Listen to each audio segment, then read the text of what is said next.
marketing agencies from across the country. And today we have the GOAT. Literally, I think one of the largest, if not the largest, and definitely the fastest growing digital marketing agency in existence. Today we're joined by Erik Huberman of Hawke Media. Erik, man, thanks so much for being here. Yeah, thank you for having me. Good. So if you've got questions while we go, not every day you get to hear from somebody at this level, drop them into the chat. We're live on YouTube. We're live here in the studio. So Erik, before we get in, just tell us the lay of the land at Hawke Media. Tell us about the agency, the size, the scope, kind of big picture. Sure. We're 220 people. Gross revenue last year, I think, was 621 million. We've got a running marketing for about 600 brands actively right now. Over the past 12 years, it's been over 6,000. Running a venture fund as well, invested in over 100 companies, mostly marketing technology and e-commerce tech.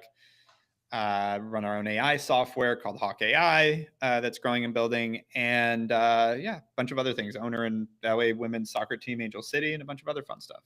So a great, successful agency, highly invested, but also live a great life. Talk to us about what the deliverables are. You're not just a standard digital marketing agency, but talk to us about what you guys deliver to your client base. So we tout ourselves as your outsourced CMO and marketing team. So we go in, identify where the holes are in a marketing org in a company, and then spin up exactly what the needs are when they're needed, and ebb and flows the needs change. Could be a CMO, could be a meta marketer, a Google marketer, a web designer, I'm trying to think what else. A influencer marketer, affiliate marketer. We do traditional advertising. We do branding. We do personal branding. It's really PR. It's soup to nuts at this point. Got it. So kind of fractional CMO, chief marketing officer, come in and figure out what you need, bring the team together to deploy those services on behalf of the clients. I know from the other interviews I've seen, it's a lot of it is e-commerce centric, but it sounds like also influencers and big name brands as well. Yep. Would you put it into any specific container? Or is it any business that's looking to grow and scale? Any business looking to grow and scale. The real mission of Hawke is there's 90,000 marketing agencies in the US, and I would say that about 99% of them are full of shit. And so the few that are good tend to go up market and want to work with only the Fortune 2000. And I just find that what's crazy to me is that there's not a name brand go-to agency to serve the lower and middle market. And so that's what I'm trying to create. Super cool. So kind of counterintuitive to obviously at 600 million, you haven't gone niche. You've gone, let's serve the entire market. Let's serve the entire spectrum. What would you say is the key driver of your accelerated growth? If you had to kind of break it down over the last couple of years. Ambition. And I mean that sincerely. I actually, one of the best pieces of advice that I got from the investing side was to invest in the ambition of a founder. I think businesses rise to the ambition of the leadership. If they're comfortable, it stops growing. If they're not, they're going to keep pushing and pushing and pushing. And so ambition has to come with reality, it has to come with strategy. It's not just ambition itself, but I think this company would be a lot smaller if I didn't want it to be bigger. It is that simple. And so I push, I hire, I push our team. If we have, if last year we were tracking for 400 million, a lot of people would have been happy. And I was like, no, we got to break 600. It's that's part of it, is you have to lean in that way. So you didn't set out to build a 7-figure agency or an 8-figure agency. It was you want $1 billion agency, and that's when you see ambition. It's massive, impact, not just, revenue targets. Yeah. People used to ask me what's the goal to sell? I'm like, no, it's to dominate the marketing world. And I used to say it as a joke. And then I actually was like, no, that's actually the legitimate goal though, is to dominate the marketing world. That I don't know what that number is. It's not a number. Thankfully, I made enough money a long time ago that I'm not doing this for my own personal finances. I'm doing this to build something world-class and massive. So good. Love it. I actually trying to think about the exact date, but I sat in one of your sessions at Traffic Conversion Summit. I feel like it must have been at least 10 years ago. Yeah, that's a long time ago. You had a financial framework at the time. And I think you were at 100 million, which was already wow, next level success in terms of what you've accomplished. But you had a very specific framework that you were running with, here's how much you go to overhead, here's how much you go to deployed growth. Can you walk us through that if you have those numbers handy, or if that has changed? Yeah, it's honestly stayed the same. It's 30% to growth, 35% to servicing, 15% to overhead, 20% EBITDA. That's how that plays out. And those are the financial metrics. It's a moving target because things move all the time, but that's about where we try to put, I'd say we're actually closer to 22, 23% EBITDA, but that's kind of where we try to hold to. Phenomenal. So for anybody that thinks you can't grow an agency to 8 figures or to even like $100 million plus, you've proven Anyone that. that says that is not paying attention to the world. Like they're just spitting cliches from other idiots because like Accenture, Deloitte, EY, PwC, Bain, McKinsey, like BCG, like the whole idea that service businesses aren't scalable is just the dumbest thing. Actually, similar to like one of the best investments I've made over the past couple of years, is a company called Telly, Free Telly. It's and it's just telly.com, but it's a free television.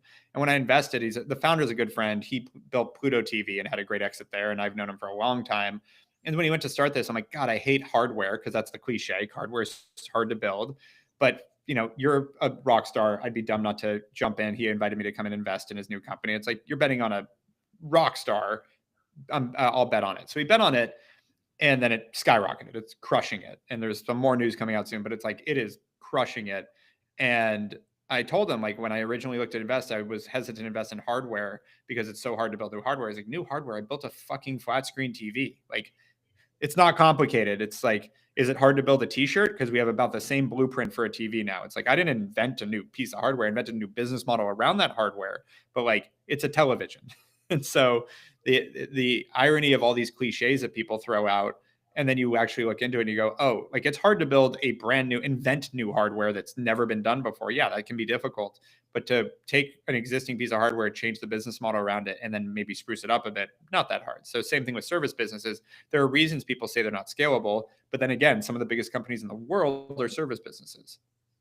Yeah, powerful shares. If anything, all of you guys listening to this, think bigger, right? Ambition is going to be the limit to which you can grow. I would say, but ambition also, like, if you push too hard, that's where burnout comes in. So like, you have to actually want it, because it's not just like it comes because you want it. Meaning, like, just because I want to be a billionaire, like it's the Bruno Mars song, doesn't mean I'm going to be a billionaire. You've got to take all the costs of that.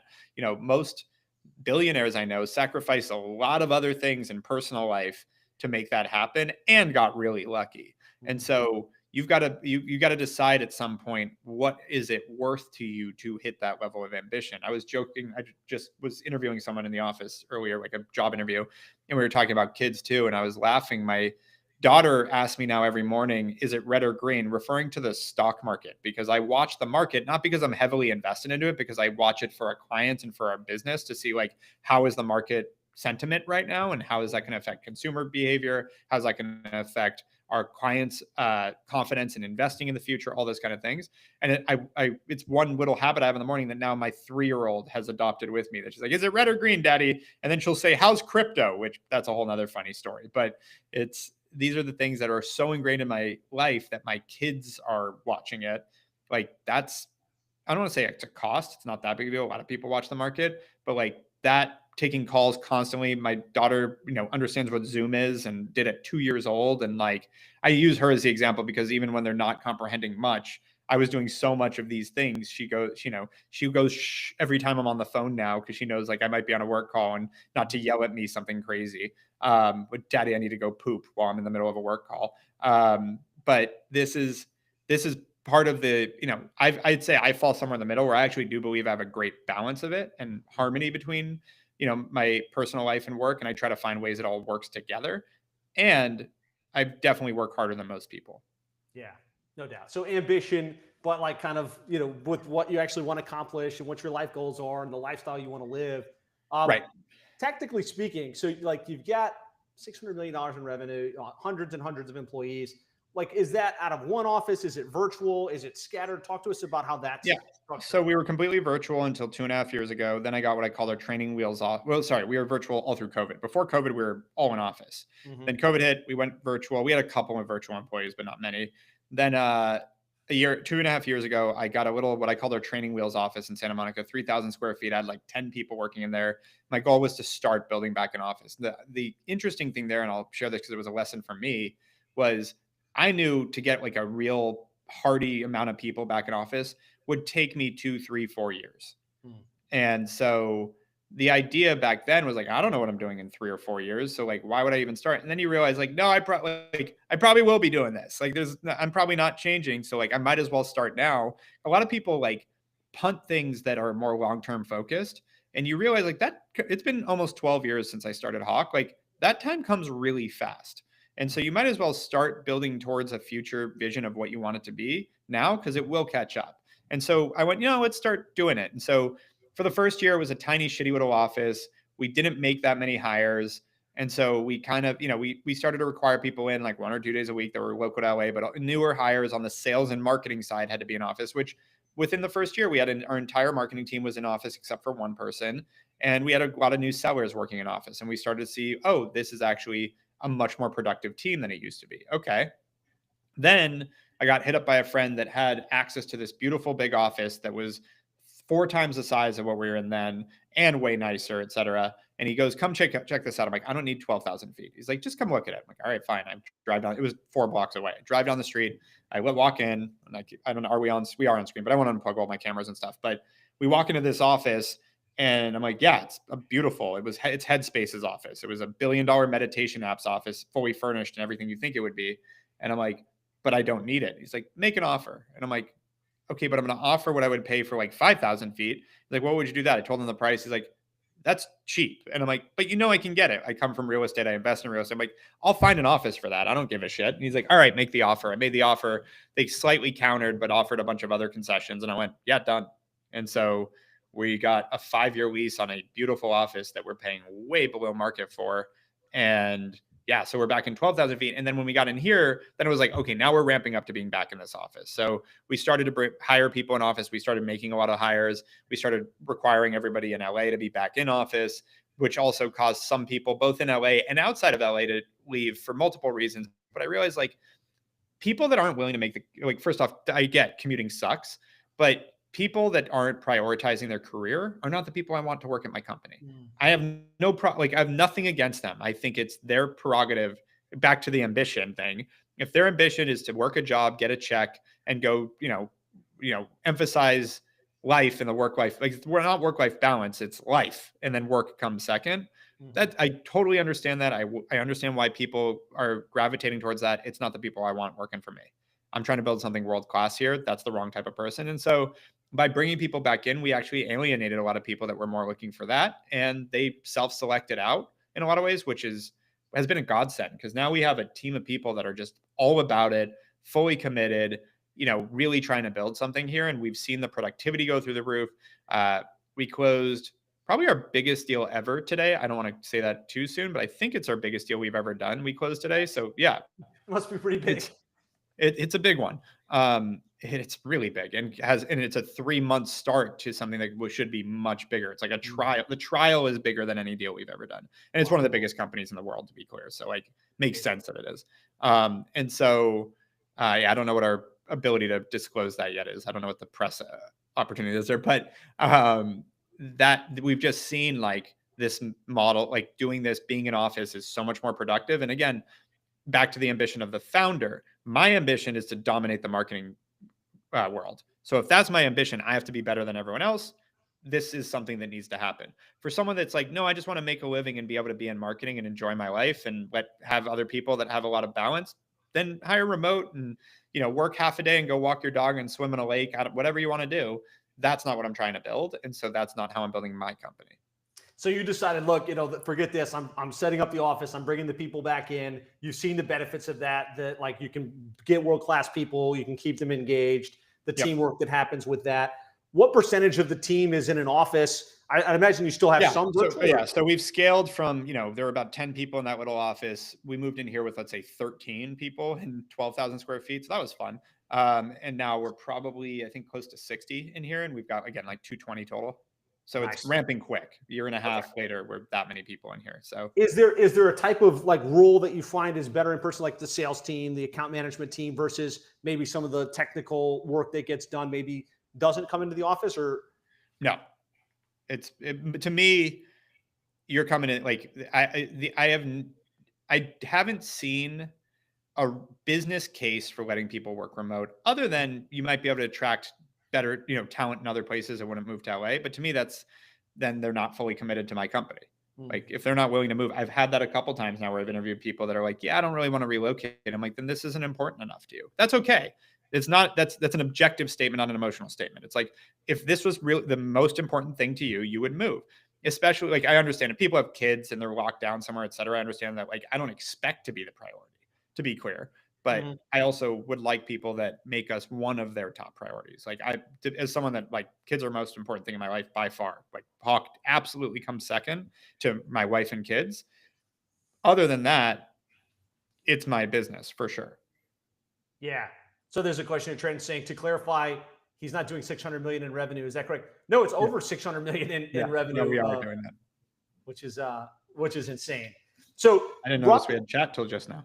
can you share a little bit about team structure? Like, what's the org chart look like in terms of the key roles and functions in the way you're structured today? Yeah. What's cool is we also rebuilt a lot of our leadership team this year because of the in office. Like a lot of our leaders had both gone remote and moved different places, as well as one thing I saw was a lot of like, remember the good old days? Like in 2021, it was so easy to get clients and to grow and everybody was crushing it. Yeah, it's like, yeah, because we printed 40% more money in this country and it just was a crazy rush. That was fun.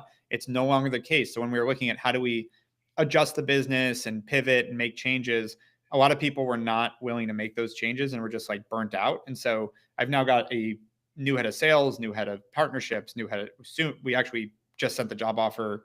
I think it's being sent right now to a new head of client services. We promoted a new head of growth. Yeah, we're hiring across the board. But basically, how this in functions, like how it ends up being set up, is from there's me, and then I've got head of finance, head of HR, head of operations, head of growth, head of services. I think that's in terms of the core agency business. And then from there, we have the departments under services, our, social advertising department, our influencer and affiliate department, our web department, our creative department, et cetera, et cetera. So those are broken up into a few different departments too. On the growth side, we have partnerships, sales, and marketing, and corp dev. We do a lot of M&A and buy a lot of other agencies. We've acquired 23 other agencies at this point and are working on a few right now.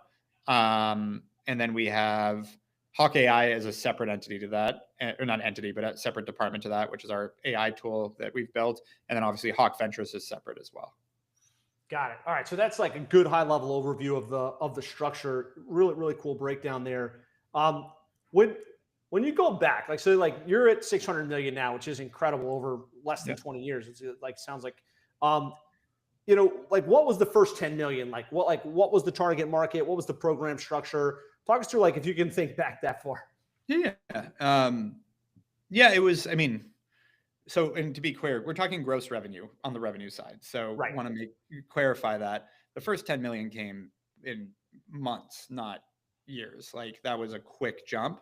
And it was really, I had built and sold 2 e-commerce companies, had a network of people, brought in a small SWAT team to help a few. And, within, I'm trying to think of like, that I think probably the first year we did that, if not partway through that. And it was really just me running around meeting people and saying, I'm your outsourced CMO and I've got a team behind me and we can do this. And then throwing them in. And at the time I had brought in my business partner. And as he put it, which I think was eloquent, was I made promises and he delivered on them. So I'd be like, hey, this guy wants to hire us for marketing. These are the things we're going to do to him. Go figure it out. And then we had the team to execute and they went and figured it out. And that was, the beginning was really scrappy. It was just me running around. My first marketing expense, I don't know if I have any. Yeah, I do. This was my first marketing expense.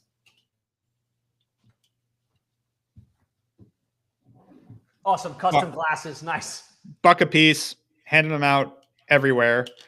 And just want what, and again, remember the timing is a big part of this. Like when I started, Red Bull called me and said, we don't understand this digital stuff. Can you help us figure this out? Like it was a weird time in the industry in a good way, where it's like nobody really got what was going on. And they needed a navigator. That's changed a lot. Now people really seem to understand it for the most part. And it's more, they need executors. And so, the way even we've positioned ourselves has changed because of that. But in the beginning, it was just like, oh, this kid, because I was 26, this kid has built and sold a couple e-com brands. He must know his shit. We should hire him and let him figure it out for us. And that was, took us through the first probably 3.5 years of sales before I started building a sales team and scaling past that. So good. So, I mean, it sounds like the clients you attracted early were some really large, massive clients. It was both. It was, my first client was, I sold my company Ellie to Bally Total Fitness, and they tried to hire me, and I said no, I'll consult, and that was my first consulting client. Then the second one was a company called Weeder Supplements that we still work with. Oh yeah. 12 and a half years later, that they got introduced to me by a friend, and they're like, we need someone to help us figure out this digital thing. And I was like, cool. Third client was, or no, sorry, that was my third client. My second client was a company called OpenMe, which is a greeting card company that ended up, the guy that started Pluto and Telly was running that company, and then he left it to go start Pluto TV, and he ended up having me take equity to keep running it for a while, and then we sold it to a little holding company. So it was those smaller ones, and then it was started to be and then I met the Red Bull director of marketing, and then I got introduced to a company called Edgecast that just was in the middle of getting acquired by Verizon. So Verizon hired me to help them with how that implementation would go and how they would market that. And so Verizon became a client, and then it kept going from there. But it was both. It was massive brands, like not your typical small, medium-sized business. I know you can serve everybody. OpenMe was tiny. Weeder was tiny, honestly. It's well known, but it's a family-owned brand. Okay. And so it was both. And like my biggest client in the beginning, I remember there was a company called 1015 Store that we signed for like 30 grand a month in fees in the first month. But then I brought in an old business partner to help manage it, and he burned the whole relationship and blew it up in a month. And I thought, like, I was honestly not sure I could pay all the people I just hired. And I hired, and then I just hit the ground running. I was working 3 days a week out of a Starbucks and 2 days a week out of an incubator in LA called Amplify that was just nice to me and let me work at a desk there. And they heard me on my calls all the time, like hustling and talking to my clients and trying to talk to other people and networking. And the guy goes, "What do you do?" The guy running the incubator, a guy named Jeff Solomon. And I'm like, "Oh, I'm like an outsourced CMO." He's like, "Oh, I got a friend's company. Like I grew up with this girl. It's growing really well. You should talk to her." I went and talked to her, and they ended up replacing that business and becoming my first really big client from a fee perspective. And it's called Lulu in Georgia. If you guys have heard of it, they've crushed it. Okay. And so it's furniture site, like great company. Now they're massive now. COVID was very good to them, but they were my first big client. We scaled with them for years and still friends with her. We're actually in the same YPO chapter now. So she's awesome. Sarah Sugarman's the founder. And then we also signed a company. It was a sunglass company. This guy owned a bunch of nightclubs and hotels, and he wanted to launch a sunglass brand. But in the old school, like they're free sunglasses, you just pay shipping, but the shipping covered the cost of the sunglasses basically. Right. Okay. But we launched that and it did well. And so turned into our second big client. These were all in I started in January of 2014. We signed these in like January and February. And then it was just like, here we go. Off to the races. Yeah. But the point being, neither of those were big brand. They were just starting when we started. Right. You caught them early and you grew them to massive proportions. Right. Can you talk about what a typical engagement looks like? I know it's kind of like CMO strategy and then deployment, but like what does a typical arrangement look like in fee structure? There's no typical. I mean, that's the thing is we're a la carte. So we'll just jump in and take over your meta ads, or we'll jump in and build your website or personal branding or do your PR or whatever, or put it all together. There isn't typical. It's something we talked about yesterday for a couple of hours. Was the lack of typical engagement is a hard thing to build structure around, but we have done it for 12 years. And we've, another metaphor for my business partner that I think is really prudent is this whole thing has felt like guiding an elephant down a narrow path. We're just like, whoa, whoa, all the time, like trying to like keep it on the trail, like Jesus Christ. But that is really hits home with how this thing is to run. Okay. But it's working. Like, it's one of those things like in the early days, you have these fears of like, oh God, what if, everything just falls apart and our clients leave us next month. After you're 12 years in and you've been through COVID and you've been through 2022 and you've been through tariffs and you're kind of like, it's not really how the world works. Like you can get over the like irrational catastrophic fear and just focus on like, yes, there will be ebbs and flows. How do you deal with that? But you can build something solid. So it's different in every scenario. Like walk us through the sales framework. Like so prospect says, big company says they want some help with marketing. Like, how does that conversation go? How does that lead to, is it original sale of like a plan and then execution? Or if you could talk high level about that, even would be super helpful. Yeah, we basically do an audit of the company, figure out what their needs are and what they put together. It's funny, Trenton, I'm trying to explain to you that's gross revenue. Break that down for us. So gross revenue being like that's your management fees plus delivery, client budgets and all that. Spend, the whole 9 yards. So that's including spend, guys. So just do the math on that. It's not total like service Yeah. fees. And by the way, I wish it was, just straight It would fees be at two great and if a it half was million. That'd be great. 600 million in Yeah. management And fees. by the way, I used to not like to talk to gross revenue because I thought it was like, oh, it's inflated, because it is. Hmm. But the problem is, in our industry, that's what people talk to. So if Yeah. you're comparing apples to apples, that's why we report those numbers and everything. It's like, okay, if we're going to be compared on these numbers, let's be compared on these numbers. Right. And that number has gone way up. I'm still trying to get a final report for this year, but it's in the billions this year, which is crazy. But the I forgot, lost my train of thought. What was the last question? We were talking about the sales, like the Yeah. flow from initial So conversation. we're consultative. We go in, we'll run a full audit. We'll use our AI system to see what's working, what's not for that company. And we'll basically put together a plan based on what we know is going to work, what we think are the best places to put that money. And that's the nice thing, is because we are full service, we're not biased to like, oh, you got to run meta ads because that's what we do. It's like, we're going to tell you exactly where we think the best places to attack are and go from there. And so that's where it's very consultative, again, very prescriptive. And that's why there's not really a one size fits all, though there's obviously a pretty common thing. No, we do not charge for the audit. It's free. No charge for audit. You guys are going to go deep, you're going to build a plan, and then say, look, this is like, and they run all the spend through you guys. If it's a company that can, like, we have it in our back pocket to charge if it feels like they're kicking the tires and and the audit's going to be more in depth, we will charge sometimes. Got it. Okay. But we let them apply that towards their management fees if they sign with us. Okay. So that cool. it's a tool for a sales team to get people to actually show they're committed versus just like, yeah, you want to do a bunch of free work, go for it. Excellent. So that's kind of like how the sales process flows. Let's talk about a little bit about how you're landing clients, because you're landing these large whale clients. Like, what's the marketing approach working best for you guys right now? I mean, it's a lot of things. Honestly, the biggest driver for business for us right now, and by the way, we're not all about whale clients. We like small and medium businesses. That's we're trying to capture that market. The biggest driver for us right now is doing our own marketing. Like, again, this is where it's kind of fun to point at, is like, thankfully we are good at what we do. We know what we're doing. So when we do it ourselves to ourselves, it works. Our best channel, our own performance marketing, is the biggest driver of business for Hawke Media, and it's crushing it for us. After that, relationships are always going to be a big thing. So getting to events, talking to people, meeting people, referral partnerships are a big one. And I'd say after all that outbound, we are getting some business from it, but cold calling, cold emailing is such a bitch. Like, it's never been that lucrative, but it's a good way to get some reps for your younger guys while they start building their networks and everything. How much does acquisition play into the growth of the agency versus, direct to client selling? Like the acquisition of other agencies and folding them into Hawke. Yeah. Yeah. I'm trying to think of the best way to put that. So it's been a piece of our growth, but it's been so here's what's interesting. The client I mentioned, that's probably the biggest deal we've ever done, was because it's an acquired founder that just did that deal. Okay. Our second biggest client is from an acquired founder. So they played a role for sure. They play a role for sure. But when I say that, like, the biggest client we currently have is maybe 3% of our revenue. So it's not, may have 4. It's not like this massive piece, but it's impactful. And so, but when we acquire those companies, I'd say we probably acquired them and they ended up making up, let's say, 20% of our business. So it's a piece, but it's not the majority.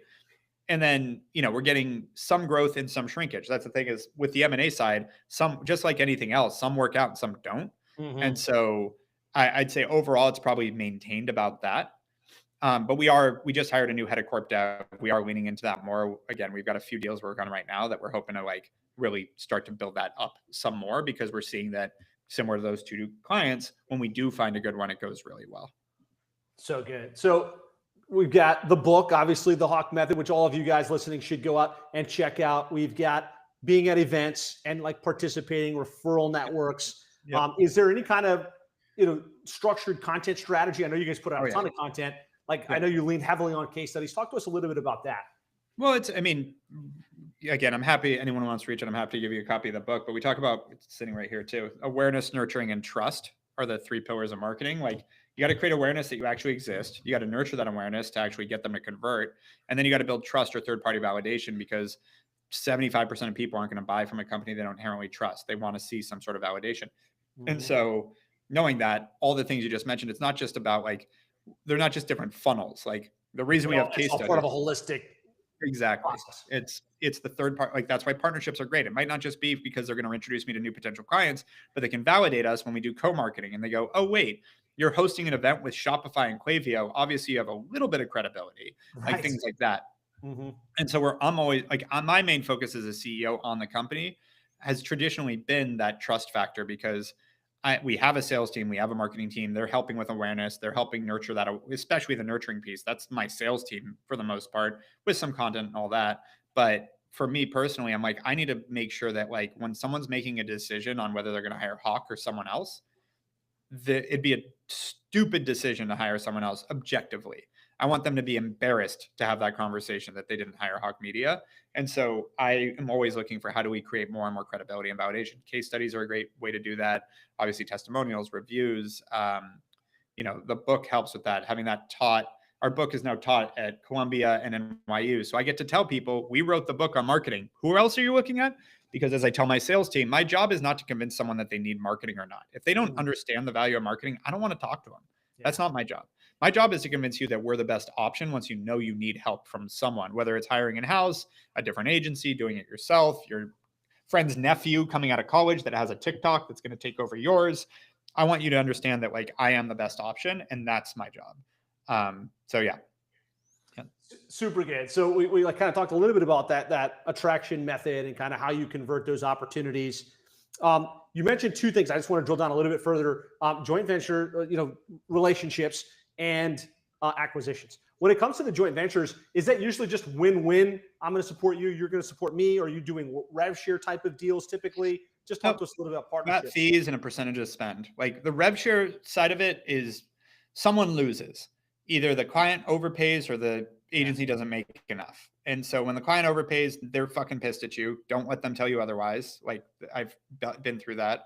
And when the agency doesn't make enough, great, congratulations, you're bankrupt. So Right. I've basically only seen it work one of two ways. One, the agency goes bankrupt, which most of the big rev share agencies out there have gone bankrupt. Or two, they're conning their clients and finding ways to just squeeze money out of them.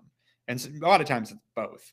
And so I don't believe the rev share is actually good. I get on the surface why people ask for it, but the real value you're creating in a business when you grow it is enterprise value, the value of the business, the valuation, not revenue. So revenue is important. The other thing is revenue takes time. It ramps. Like hopefully they have a lifetime value of a customer. So if you're doing customer acquisition, like they should be making money off that customer for years, depending on the company. And to give you just a first purchase rev share, well, that's undercutting what your value is, which again means you can't perform as well. Which means you're not aligned with them and actually what they're trying to create, and it's not mutually aligned. So once in a while, we might do a discount for equity, which we've done and it's worked out really well. So we're owners in like Cali Water from that. We actually sold Sweat Tailor, which was a company we took equity in. We have ownership in FabFitFun from that. Like some really good companies that we've done that with. But it's not a common thing either because we still have to pay our people. We got to make money. Right. So most of those joint ventures is like, hey, let's find the win-win for both of us. And it's not going to be me stroking your check or you stroking me a check. This is going to serve our community at a higher level. And that's why this makes a lot of sense. Yeah. I love that distinction. Well, it's like you wouldn't do that to an employee. Treat us like an employee. Like it's like you're not going to say, hey, we're not going to pay you a salary. We're just going to give you a piece of revenue. It's like you know that would be a stupid thing to do for you as an owner, as well as that employee shouldn't take that. So like that's why people don't do that. And I think I've learned the lesson of like thinking I'm smarter than everyone else doing everything. And like, even with starting Hawke, we had all these ways of like, oh, I don't know why the fuck agencies do it that way. And agencies are stupid for doing it this way. And we're not going to do it like other agencies that way. And then you start again and you go, oh, I see why they all do this. Oh, I get why now. Like you think we thought we were so smart. Income is kind of important, right? Correct. Pay the team and grow the company. Yeah. So the other thing was acquisitions. And I'm just curious, like as you acquire these smaller agencies, is it typically to get capabilities, expertise? Is it to enter a different vertical? Is it to pick up the revenue? All of the above? Like all of the above. Okay. It's great leaders, great executives, great services, great geographies, great just books of business, great clients, all of it. It's just every agency we look at, we have a different thesis around how it's going to work. And we, try to play out like, how do we make this one a win? It's not like we're just doing it this way. Yeah. And I'm not sure if this is a big thing you're interested in more of, but like for the, like, there's probably a couple thousand agencies that will see this, typically on the smaller side. What would you be looking for, like, as an agency that might be a good fit for you to have a conversation around acquisition? Yeah, I'd say the quick answer is probably 1 to 5 million revenue range. Mm-hmm. Hyper ambitious CEO that wants to be freed up to grow the thing. That's our sweet spot. All right. It's, And then if they wanted to have that chat, well, like, would they reach out to someone in yeah, just shoot me M&A an email. Just e@hawkemedia.com. Send them an email, have the Yeah. conversation? Well, we've Sounds been good. funny enough, Erik who runs our corp dev, and we'll dive in and can lay out how we do deals and what that would look like, understand your business. And we're pretty straight to the point because for us, we don't really, here, I'll just type it. Pretty easy though, e@hawkemedia.com. e@hawkemedia.com. Yeah. And yeah, quick note, because I like what Cody said there about don't like being paid in lottery tickets. That one of my first clients couldn't afford to pay me anymore and asked me to take equity to continue to run it. And I called a friend of mine that had Picasa, the like photo partner to Google, if you remember that. He Yeah. had built that and sold it to Google. Wow. And I called him and said, hey, this is a cool company. I need a product guy that's going to help me run it. Do you want to come in with me? And they're willing to give us equity. And he goes, equity, Erik, I have enough stock certificates to wallpaper my fucking bathroom. Like, And I I mean, was like, at the time, back to like, I don't know why you wouldn't take equity. And then I spent 3 years doing tons of work for equity. And you realize people that willing to give you equity don't actually value their own fucking business. And so like, you want to make that, you want to feel like you're prying equity out of their hands is the only time you want to do that. And so in hindsight, I ended up in the same position where we had done a ton of sweat equity deals and one of them sold, but it wasn't a lot to show for it. And so now we'll do like a discount for equity, but we'll never waive our fees for equity. So the company has to be capitalized. It has to be more about alignment than it is about just like, oh, we can't afford this, so take our ownership because we don't think it's worth much either. Like that's the issue. So good. Makes a lot of sense. So we've talked about kind of how you attract clients and kind of what that looks like. When it comes to the deliverables, today it sounds like CMO, you build a plan, and then you're touching every aspect of it, from the website to paid search to SEO and everything in between. I want to hear about how you structure that, but I also want to hear, because Josh just asked this, I know you're big on AI, but how do you feel like AI is disrupting that service delivery model and how you play into that? Totally. AI to me is an army of 17-year-old interns. And like it has been that way for a couple of years. Like ChatGPT came out 3 years ago, Sunday, I think. And so in terms of hopes and fears, I think it is so overdone at this point. As someone that is fully bought in and has built my own AI software and has invested in a bunch of AI companies, like I'm not saying it's all bullshit, but the over emphasis on this being like when you see everyone, including your Uber driver, talking about their AI tools and AI, you know it's a bubble. And so when I say bubble, I don't know about the financial markets and where that's going to end up, because it probably will drop because people get scared and then it'll come back because I think there are practical uses for it. But watching Sora videos and thinking that that's going to replace all production companies, it's the same thing happened when Adobe Photoshop came out and they said there's going to be no more art directors. The theory that this replaces marketers, as an example, versus it just gives marketers the ability to be more efficient is stupid. Like no CEO, I don't want to say no CEO, that's too extreme, but almost no CEO is going to be sitting in an office by themselves with all their AI servants and just running a company by themselves. So like that's not a thing. But the idea that like my people can now be 8 times as effective or 5 times as effective or 4 times as effective, totally. Like there's so much efficiency created by this between all the analytical work you would have to do and an analyst work. I really worry about entry-level positions because a lot of the grunt work you used to have people do can now be done by AI. That's all real. But the idea that industry itself is going to go collapse and we won't have capitalism, we're a long ways from that, in my opinion. And I think you've got, these tech nerds like Elon Musk and Jeff Bezos and, Sam Altman, who, by the way, all due respect, they're fucking massively successful and brilliant. They're also in an echo chamber where it's like they adopt this shit really quickly. The rest of the world does not. There are still VHS players out there. Like it's not that quick. So I don't even know when did the DVD come out? 94? Like, and people are still watching VHS, just to give an idea. There's a long tail behind what it actually be like. When did the DVD first come out? I got to find this out now. Now he's got to get the answer. 96. Jump the gun. But yeah, so 1996, and here we are. People are still haven't adopted DVDs. I don't have any DVD players anymore. So it's just a factor of like human adoption is really slow. And a lot of what's happening in AI right now is more of the smoke and mirrors of AI, where it looks really cool, but it's not actually All of useful. that useful. Like, yeah, Right. it's interesting, but not like replacing like good work. Correct. And so, but again, army of 17-year-old interns. So if I just bought TV, good for you, Alex. I like living in that, like that analog. I guess it's not even analog; it is digital. But like living in that past of like, I miss Blockbuster. But I just turned 39. Walking around the aisles. Yeah, the good old days. Yeah, exactly. The smell of popcorn. But that's the thing is like we are fully leaned into it. We are not. I'm not afraid of change. Just a little side note: how I look at AI, going back to like, am I scared of it? Anytime there's a massive hit to the industry, let's say it's AI, let's say it's a disaster, let's say it's the war in Ukraine, let's say it's COVID.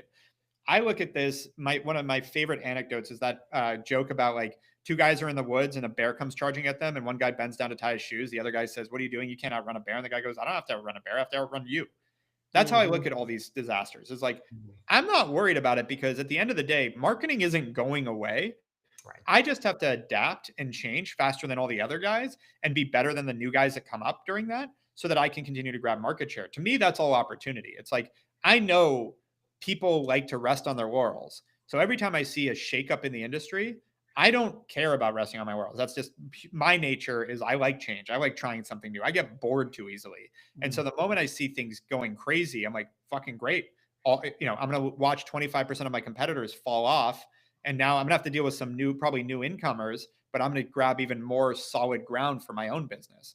And so, exactly, Cody. And so, I saw that with COVID. I saw that in 2022. I watch it right now. Like, this whole like the iOS change in 2021 that really didn't hit till end of 21, early 22. Like, all that changed was tracking abilities. The performance of ads on Meta didn't really change much. So you just the what changed was the ability to have no idea how marketing worked, but put in $1 and make 5 and see the report and go, see, I made us money.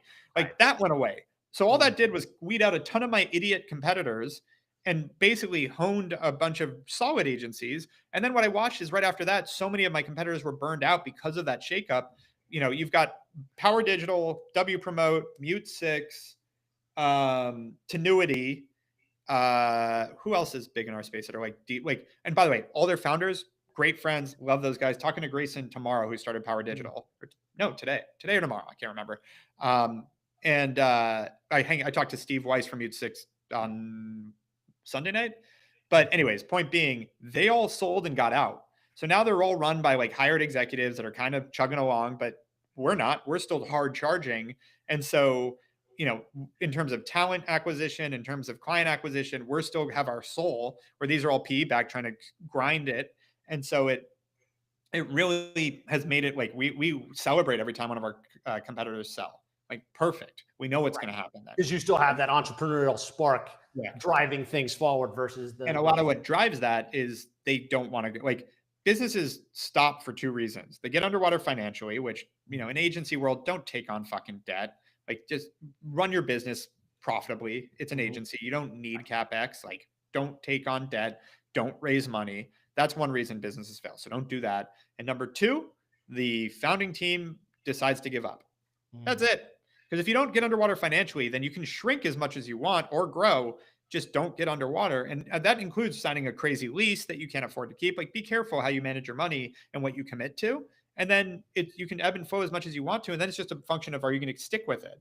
And so when these things get shaken up and everything goes crazy, like AI, everyone's watching too much fucking social media about like, that's it.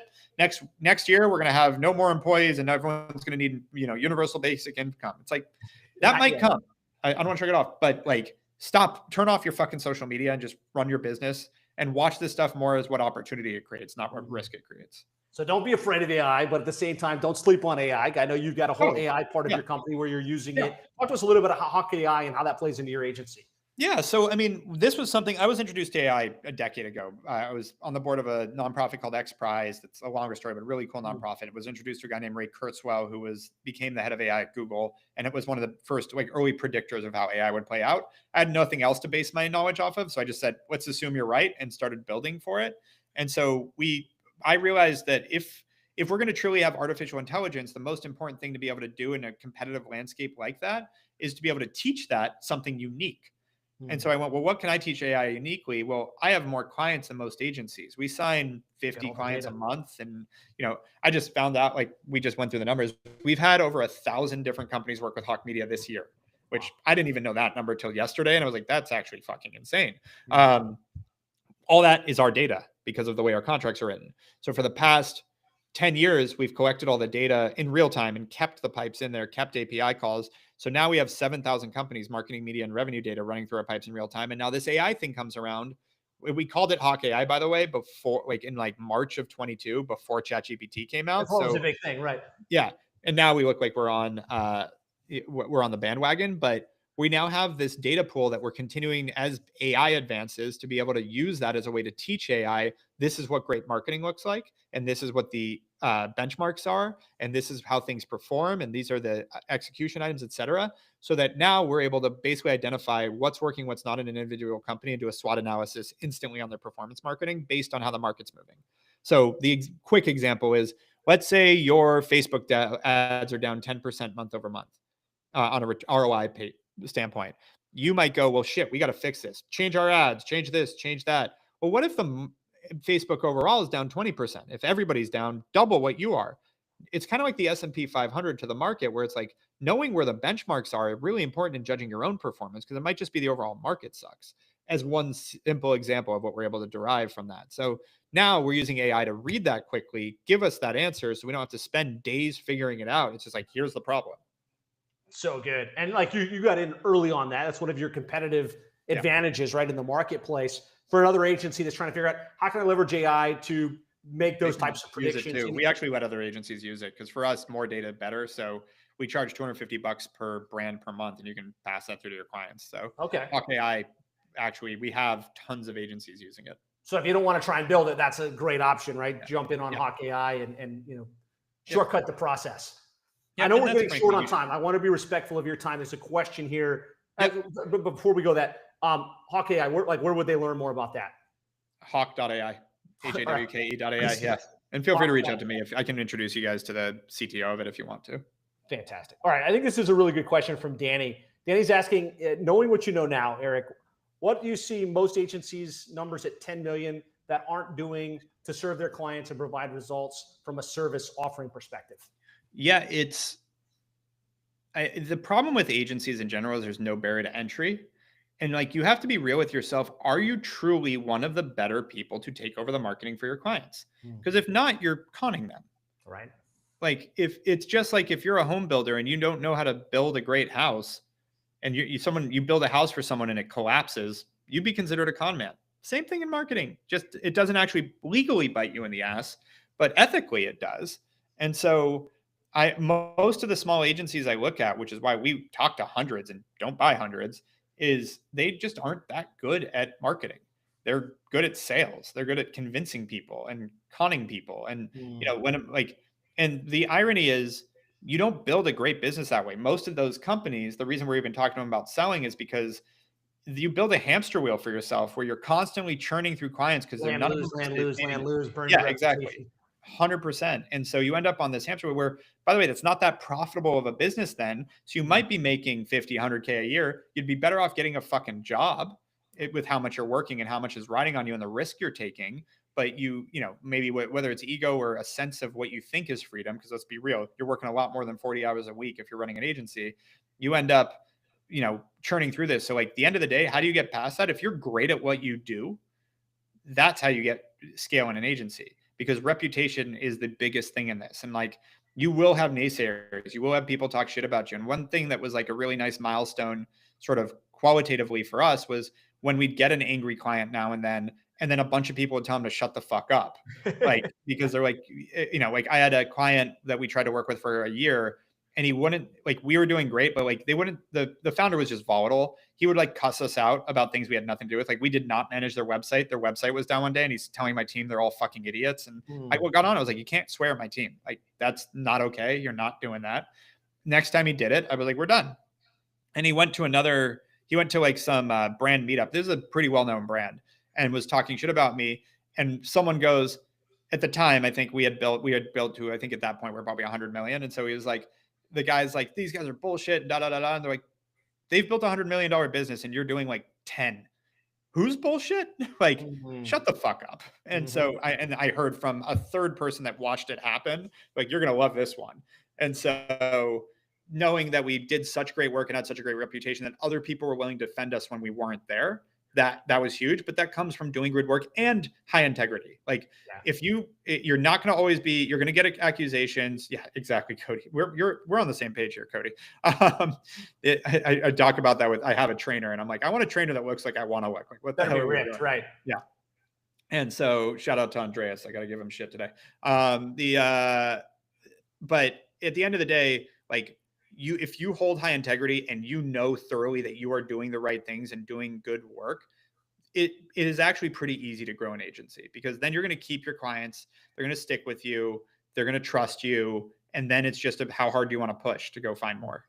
Back Yeah. to the question about how do I onboard 50 clients a month? You build a process and you fucking push. Yeah, I think that's awesome. So being world class at what you do, Yep. delivering tangible, measurable results, kind of a baseline to run an agency. Otherwise, you're not going anywhere fast. Um, then it's like building this team, right? You've had to build a world class team to deliver on your behalf. I know we're almost out of time, but just give us a couple of pieces of wisdom on kind of how you build the team, how you thought about placing Yeah. those appropriate leaders in those areas. I just try to, and it's changed over the years. I've learned a lot. The two big things: one, I've really focused on building the culture I want to work in, Mm, because again, the only reason it's going to fail is if I give up. yeah. So, in some ways, it's kind of like putting your oxygen mask on first. Like, Mhm. if I give up, nobody has a job here. So I might as well hire people I want to work with, which also has come to a point where I'm like, I try to scare people off. I said something that my leadership team came into me on Friday. I had our all hands on Friday, and I usually do I don't know how often I do it, but I do a whole all hands like once every 2 months or something. And we do it every other week, but I'm the one that leads it. And I said to people, I was going through all the stuff that I felt about the business and where I'm focused on. And the last one I did, not this past Friday, I said to them, like, I watched a quote. I'm not a big football guy, but when Baker Mayfield took over for Tom Brady in Tampa, he was being interviewed by, I think it was Sports Center. And he's like, I got here and there was a lot of stress in the locker room post Brady. So I had to bring joy back to the locker room. And so they, Mm, of course, to, stoke the fire, went to Brady and said, what do you think of that? He's like, I thought stress wasn't winning a fucking Super Bowl. If I wanted happiness, I'd go to Disneyland with my kids. there you go. And I was like, and I said that to my team here. I was like, just to be clear, I want you to know who you're working for. I think Mm, that's fucking awesome. And mm, not because I don't think that it's fun to do marketing and it can be, you can have fun here. He's playing fucking football. Like, let's just call a spade here. He's not curing cancer. He's playing football. So it can be fun, but I'm here to win. And if that doesn't, and that means it's going to be hard, because I'm going to push and I'm going to never rest on our laurels, and we're going to constantly pivot. There's going to be new initiatives and it's going to feel hectic and you're going to feel overwhelmed at times. And if that doesn't resonate and you're not excited about that, you should leave. And that's mm. okay. And I'm okay with that. And I was direct with the team about that. All I got was praise from that, because I've spent a long time now really pushing the team to be those people and saying, we are great, not good. There's no good enough. We are great at what we do. Our people are great at what we do. If you're not feeling, if that doesn't motivate you, get out. And so I've already gotten to the point now where I've honed that over years, that now the people that are still here, the people that doesn't resonate with already quit, thankfully. Mhm. And maybe there's a few that weren't, but most of the people are like, fuck yeah, let's go. So in our interview process, I scare the shit out of them. You're going to be overwhelmed. You're going to work 90 hours a week. I don't think anyone's ever worked here 90 hours a week other than me. Like, it's not a thing. But I say that you're here to grind. Our ethos is work like most won't, so you can live like most can't. And Mm. if that doesn't resonate, there's a door. Go find another And place. we've had people recently, we've had 7 people accept the job and then rescind after a week and say, never mind, I'm not coming. Think about it and go, no, I'm out. I'm like, do you know how lucky we are that they rescinded now and not Yeah. later? Like, this is fucking perfect. We had one guy literally walk out of the interview, mid-interview, and go, I'm not fucking slaving away for you fucking guys. Fuck you, and walk out the door. It was like, perfect. Get that crazy person out of here. Like, Mm. that's because, again, I totally understand that most people, by the way, we don't have enough time, but just to give a general stat, 98.2% of people would rather work 25 hours a week and make 125 a year than work 70 hours a week and make 300 a year. Yeah. 98.2%. To me, quick math, 1.8% of people actually want to put in as much work as possible to make as much as possible. I Mhm. want those people working with me, not the rest. The rest can go enjoy their balance, not my thing. So good. So like big ambition, right? Think bigger than like think bigger, right? Much bigger. Yeah. There's more out there, and then attract the people that are willing to put in the work and have share that core value. And don't be afraid to scare them off. Like Yeah. that, I've seen a lot of people afraid to have those conversations, and including myself at times. And I'm like, nope. Wait, like I just interviewed someone today that probably won't hire just because I'm like not the fire. Like Mm. I need that role. We are like the role I'm hiring for is fucking. We're desperate for it. We've been because I've said no for months, but I'm waiting till like it's the hire slow, fire fast thing. We all hear the cliche. Once you start living it, you realize how amazing it is when you just have a little patience on that stuff. So good. Well, Erik, this has been amazing. Thanks for sharing your insights with us. Congratulations on building a $600 million agency, which is just mind boggling. If people want to connect with you further, what's the best way? I know you mentioned a few times, but Yeah. what's the best way to connect? Shoot me an email is probably the best, or you can social @ Erik Huberman. It's pretty easy. And guys, grab a copy of his book, The Hawke Method. Great insights and great things you can implement. We're going to let Erik get on with this day. If you have follow-up questions, post them in the comments, and we'll talk to you guys all again real soon. Thank you guys for having me. Thanks, Erik. Thank you, Josh.